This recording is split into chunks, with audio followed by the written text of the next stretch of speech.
T'es-tu déjà demandé si la fin du monde n'était pas plus proche qu'on ne le pense? La référence de l'Apocalypse à la marque de la bête n'est pas seulement une idée théorique ou un morceau de symbolisme biblique.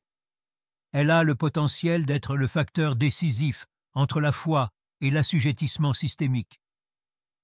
Bien que certains pensent que c'est peu probable, les récents progrès techniques, comme le contrôle économique et les puces électroniques, ont rendu cet avertissement plus urgent que jamais. Est-il possible que nous ne soyons pas prêts à reconnaître la proximité de cet événement? Peu de gens réalisent que l'adoption de cette marque sera une déclaration idéologique aux effets durables en plus d'être un choix économique. Es-tu prêt à vivre dans une société où tu dois choisir entre le confort et ta foi?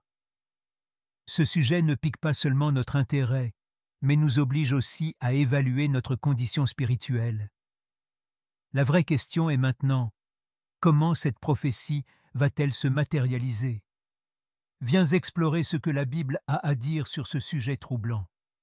Personne ne pourra acheter ou vendre sans le mystérieux symbole qui sera marqué sur le front ou la main droite des gens, selon Apocalypse 13, 16, 17. Cela constitue une menace sérieuse pour la liberté spirituelle, plutôt qu'une simple caractéristique futuriste. Imagine une société dans laquelle un seul et minuscule signe contrôle tout, de ta liberté financière à ton accès à une miche de pain.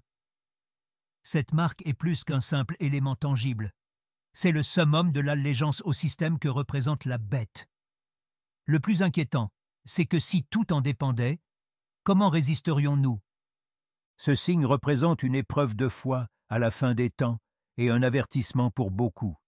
Il s'agit d'une déclaration idéologique qui va bien au-delà d'une simple gestion économique.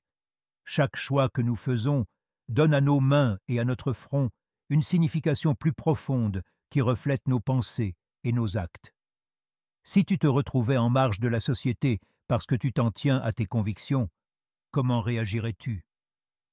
Le deuxième défi qui se pose est de savoir comment interpréter cette marque, qui transcende le matériel et entre dans le domaine spirituel. Au fil du temps, la marque de la bête a été interprétée de diverses manières. Certains la considèrent comme quelque chose de tangible, comme un tatouage ou une inscription visible qui identifie le porteur. D'autres, qui s'intéressent à la technologie, supposent qu'il pourrait s'agir d'une puce électronique implantée, un outil de contrôle économique total. Peux-tu imaginer une société dans laquelle l'obtention de nourriture ou de médicaments est déterminée par le simple fait de passer la paume de sa main sur un lecteur? Cette méthode nous amène à nous demander à quel point la technologie peut être utilisée comme moyen d'oppression.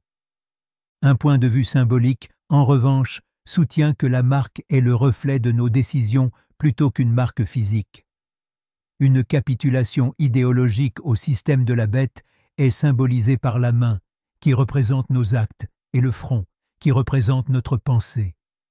Ceux qui considèrent la marque comme une adoption volontaire de valeurs qui vont à l'encontre de Dieu trouveront un écho dans cette explication. Cela soulève une question importante. Comment pouvons-nous être conscients de ces indications dans notre vie quotidienne si cette marque est invisible? Nous souhaitons que tu prennes un moment pour réfléchir et exprimer tes idées avant que nous n'allions plus loin dans la profonde signification spirituelle du sujet. Que penses-tu de ces nombreuses interprétations de la marque de la bête jusqu'à présent? Nous serions ravis d'entendre tes pensées, alors n'hésite pas à laisser un commentaire. De plus, n'oublie pas d'aimer la vidéo si ces informations t'aident à mieux comprendre ce sujet important. Pour continuer à diffuser ces faits cruciaux, ton aide est indispensable. Faisons en sorte que davantage de personnes entendent ce message. Accepter la marque de la bête a des ramifications éternelles, ce n'est pas seulement un choix terrestre. Apocalypse 14, 9, 11 lance un terrible avertissement à ceux qui succombent à ce symbole. Ils subiront la colère de Dieu, qui est un châtiment à la fois juste et absolu. C'est un déni clair de la souveraineté divine et un acte de dévotion à la bête, et non le simple fait de suivre un système. Considère qu'il s'agit d'une ligne où chaque décision que tu prends affecte non seulement ton destin ici sur Terre, mais aussi ton destin dans l'au-delà. Cela vaut-il la peine de sacrifier la dévotion céleste pour un confort éphémère? Ces répercussions spirituelles sont le reflet de quelque chose de plus profond, une rupture irréversible avec Dieu. Essentiellement, choisir la marque signifie rejeter le plan divin pour notre vie. Certains interprètent cette mise en garde comme un rappel de l'importance cruciale de maintenir notre foi face à toutes les preuves du contraire. Comment fortifier notre lien avec Dieu pour persévérer lorsque les exigences du monde extérieur semblent insurmontables? Cette interrogation nous fait réfléchir à la véritable raison de ces occurrences, qui est de tester la fidélité de Dieu.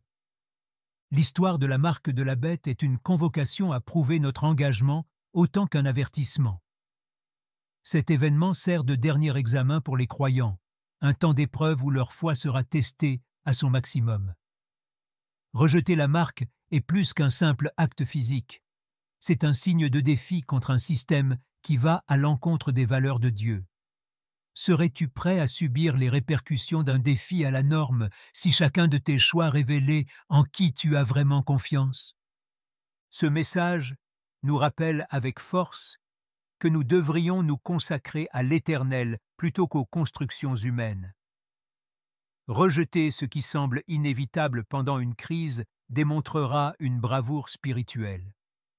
Les demi-mesures ne sont pas une option ici. Chaque décision sera une déclaration de ce en quoi ou en quoi nous avons confiance.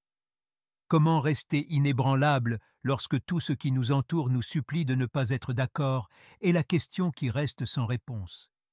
Cette lutte nous permet d'en apprendre davantage sur les fondements de notre religion. Rester ferme dans la foi sera un combat quotidien à la fin des temps et pas seulement une difficulté. Les pressions exercées par l'économie, la société et la culture augmenteront, et ceux qui choisiront de défier la marque de la bête subiront des répercussions réelles. Mais c'est là que notre outil le plus efficace, le discernement spirituel, entre en jeu. Il est essentiel d'examiner chaque choix, même s'il est mineur, pour garder le cap. Par exemple, réserver du temps chaque jour pour l'étude de la Bible et la prière peut être une stratégie utile pour approfondir notre relation avec Dieu, même face aux difficultés. La résistance aura besoin de la camaraderie et du soutien des uns et des autres. Il ne s'agira pas d'un effort solitaire. Tu peux faire face aux défis en t'entourant d'autres personnes, partageant les mêmes idées. Prends l'exemple d'une communauté de chrétiens qui se réunissent régulièrement pour soutenir leur foi, échanger des ressources et surmonter les difficultés. Dans un avenir où l'allégeance systémique tentera de l'emporter sur la foi en Dieu, ces systèmes de soutien seront cruciaux. La question cruciale qui se pose est de savoir comment commencer à construire cette forteresse émotionnelle et spirituelle dès maintenant. Es-tu prêt à affronter la fin des temps sur le plan spirituel et émotionnel maintenant que tu comprends la portée et les conséquences de la marque de la bête? Réfléchis aux choix que tu fais chaque jour et qui ont le potentiel de renforcer ou d'affaiblir ta foi. Il s'agit d'une invitation à agir avec sagesse et prudence, en cherchant Dieu à chaque instant, et pas seulement à comprendre ce qui se prépare. Même si tout semble jouer contre toi, es-tu prêt à prendre cette tâche à bras-le-corps? Je t'encourage à utiliser ces informations dans ta vie quotidienne. Rendez votre foi inébranlable, diffusez ce message et créez un réseau de personnes qui vous soutiennent. Ne t'arrête pas là non plus. Pour en savoir plus sur ces sujets essentiels à la compréhension de l'époque que nous vivons, abonne-toi à notre chaîne et active les alertes. C'est maintenant qu'il faut agir. Si tu choisis d'accepter la vérité maintenant, elle a le pouvoir de changer ta vie. Es-tu prêt à aller de l'avant?